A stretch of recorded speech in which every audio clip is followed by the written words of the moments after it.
22 News is continuing our coverage of Love Your Heart Day as part of American Heart Month. So joining us now is Dr. James Arcolio of Cooley Dickinson Medical Group.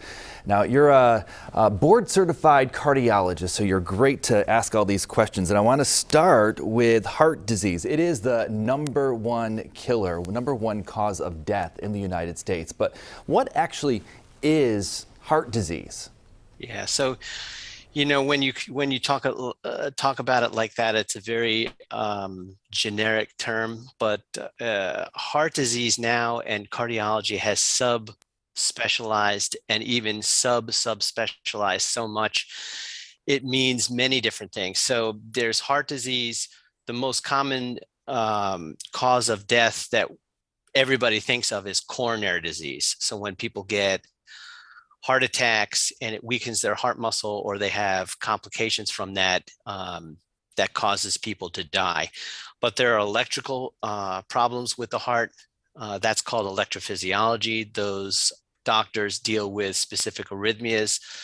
Commonly, an arrhythmia could be atrial fibrillation or heart block. There's dozens of different arrhythmias. That's the electrical system. Then there's even newer subspecialties with cancer therapy. So cardiology, oncology, because some of the chemotherapeutic agents can cause your heart muscle to be weakened.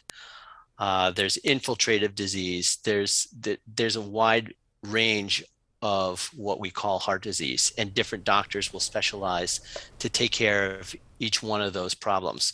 But in general, when people traditionally talked about heart disease, it's really coronary disease causing heart attacks and people having problems from that. The COVID-19 pandemic has caused a lot of people to delay their medical care. Now, for those with, say, heart disease or a family history of heart disease, what should they be doing right now if they haven't had a follow-up in a while? Yeah, so luckily this pandemic is dying down. They just basically got to get back in the system, get their lab tests checked. They got to get out and start exercising. And you're right. People were delaying getting treatment.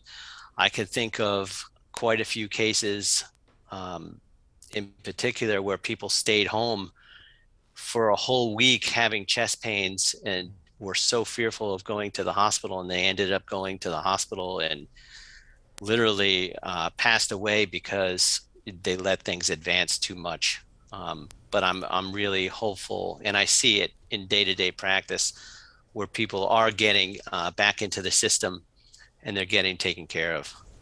All right, and lastly here, men and women may present different signs when it comes to, the signs of a heart attack, for example. So what should men be looking for? What should women be looking for?